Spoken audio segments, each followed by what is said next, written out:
up in the sky. Look, it's captivating. It's energizing. It's Eliances Heroes. Eliances is the destination for entrepreneurs, investors, CEOs, inventors, leaders, celebrities, and startups, where our heroes in business align. Now, here's your host flying in, David Kogan, founder of Eliances.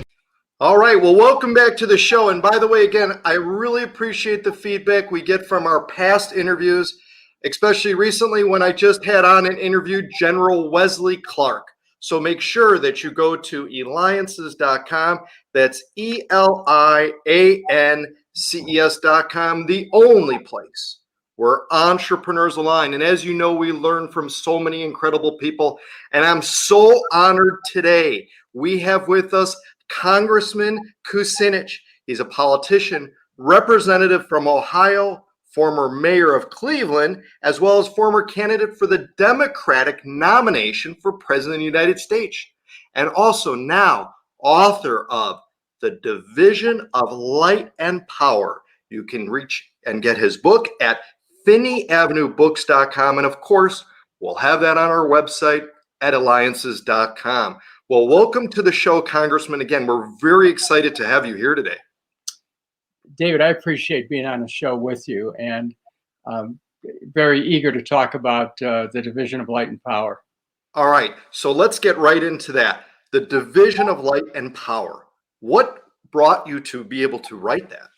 Well, you know, I started the book in November of 1979 at the completion of my term as mayor of the city of Cleveland. But I was so close to those tumultuous events, I couldn't really slow things down and be able to write it. I had all the records with me. I've carried those records around in over 100 boxes for 40 years. But finally, I left Congress in 2013, had some time to work on it. But in 2018, I just said, I'm going to go for it. And I finished the book. And it's this story about a young person who gets involved in politics at an early age, starts to see all these funny things going on inside City Hall, stands up, raises questions, speaks out, get elected mayor at age 31. And then the rest is the history in this book, which corporate espionage, sabotage, interference in government, mob assassination plots. This book has it all. Now, and you mentioned too, is you at age 31, right? The youngest mayor of Cleveland. Right. And what have you seen? So you youngest mayor in the country of any mayor in the country of any big so, yeah. Talk to us about what that was like, having been nominated and received became mayor as the youngest one. What was like going through your mind? I mean, you set a record. Well, I wasn't looking to be the youngest. I was looking to be the best. And I had already had 10 years of involvement in municipal government. I started at such an early age. And by the time I became mayor, I was elected on a promise to save our municipal utility from a takeover by a utility monopoly. And I saw all the machinations going on that were aimed at essentially trying to steal the city's electric system, get it at a cut rate when it was worth $250 million, sell it for $88 million, and more than that, expose the city to higher electric rates and higher taxes. It was a battle royal. And as mayor, it was my job, I felt, to defend the people's right to have not just an electric system they call their own, but also to have cheaper electricity, which our city provided at 20% savings from the utility monopoly that was trying to take us over. As you were writing this book and probably recollecting as far as a number of things that occurred within your career, I'm sure it brought up a lot of different things of emotions and memories. What are a couple of those that really stood out the most to you? The moment that I started a campaign to save our municipal electric system, I was, at that point, the clerk of the Cleveland Municipal Court. I just left City Council, became elected clerk. It's a judicial office. And I started a campaign to save Muni Light. At that point, a high-powered rifle shot missed my head by a fraction of an inch. Later on, when I became mayor, I learned from police intelligence. They said, hey, look, this is all about Muni Light. you're stopping some people from making a lot of money.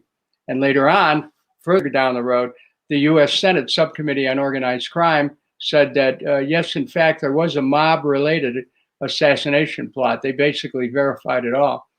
I never talked about it when I was mayor. So that was certainly one thing that caught my attention. December 15th, 1978, the largest bank in Ohio told me, then the mayor, that I had to sell our electric system or the bank would not renew the city's credit on loans I hadn't even taken out. They wanted me to sell the electric system to their business partner, the private utility monopoly. I said no. They put the city into default. And as a result, I asked the people to pass a tax to pay off the loans that I hadn't even incurred. The people passed the tax. The banks promised that if the people passed the tax, they'd take us out of default. The banks reneged on the promise, kept us in default, even though we had the money to pay it off until I left office. That's when they renewed the city's credit. I mean, this story is unprecedented in American history, but it's a cautionary tale. Whenever private interests want to take something that belongs to the people, and, when this American Rescue money runs out, cities are going to be once again under threat of trying to, being forced to sell or attempts to buy, corporate interest attempts to buy electric systems, water systems, sewer systems. It's relevant today. Truly amazing, amazing. And again, you're listening and watching me, David Kogan, host of the Eliances Hero Show.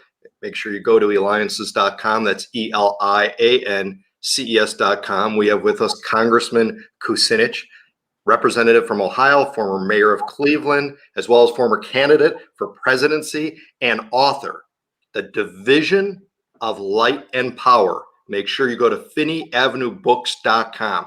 Now, Congressman, yep, absolutely. And we're going to have that too on our site, Eliances.com. So make sure you go to FinneyAvenueBooks.com. Thank you, Congressman, I know one of the things is, and I haven't asked another politician this before, but one of the things is, as a politician, I know you've got to deal with so many different personalities, probably more than anybody else. What are some of the secrets you could share with us? How do you go about adapting and being able to communicate with so many people when there's so many emotions and feelings and that? Well, first of all, remember who you are.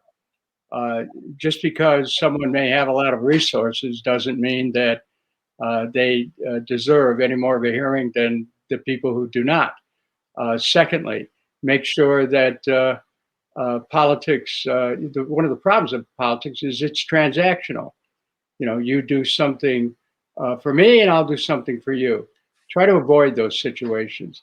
Never, ever be in a situation where somebody asks you to do something and at the same time they want to talk about a campaign contribution or helping your campaign in some way. Got to be very careful about those kind of things. And third, don't be afraid to take a stand. It's very important that people who think about going into public life or are in public life know that occasionally, you're going to make a decision that others may disagree with. Well, you have to be prepared to do that. But always do it without making it personal. That's the fourth thing. Never, never make anything personal. Because when things become personal, you lose your insight into what's the best path. And so always keep an open heart. Finally, don't ever hold hard feelings towards anyone, because when you have those, you carry them around and they affect you in every way. It's always good to live with an open heart and to be free. Excellent advice. And here you were at age 31 as the youngest mayor of Cleveland, Ohio. Yet now fast forward today, many years later. Now what are you doing? You're running for what again? I'm a candidate for mayor of Cleveland again. I mean, that just has to be, it has to be like just so surreal. Well, it's, I was elected in 77. If I win this election, I will take office again 44 years later. The city's a smaller city. There's a lot more crime. It's really being overrun by crime, tremendous amount of poverty. There's a lot of work to be done, but I think that all the experience that I've had, in city council, as clerk of courts, as mayor, as a state senator, 16 years in the U.S. House, I think that I am equipped to meet the challenge, and it will be a challenge. Now, back to your book, too. Again, the division of light and power that can be reached at finneyavenuebooks.com. What are a couple of the things that the specific maybe takeaways of what you want your readers to get out of it? That the existence of democracy in our communities depends on, first of all, our informed understanding of what's going on. If something doesn't make sense to you and you think about it over and over, well, this doesn't make sense, I can promise you at the root of it is something that's not right. And that's number one. Number two, share your opinions with others. Number three, be prepared to mobilize if you have to go and raise questions about what it is you're concerned about. Number four, show up at public meetings, go to a council meeting, go to a committee hearing, be ready to speak out and raise questions. Government must be there to answer our questions. That it has to be accessible. And if questions aren't being answered to your satisfaction, that means there's a problem. Be prepared to take further action, challenge public officials, and don't be afraid to do that. And Congressman, do you think people are now more involved within government than when you first started, or not? I mean, it seems to, it seems to almost come in waves. Are we at a high wave now or a low? Where are we at? Well, it depends. I mean, in Cleveland, we had the lowest voter participation ever in municipal elections. Nationally, we could do a lot better. I think that, and with social media, there's ways of getting people more involved, but there's also, you get into this tremendous hyper-partisanship, which doesn't do the country any good.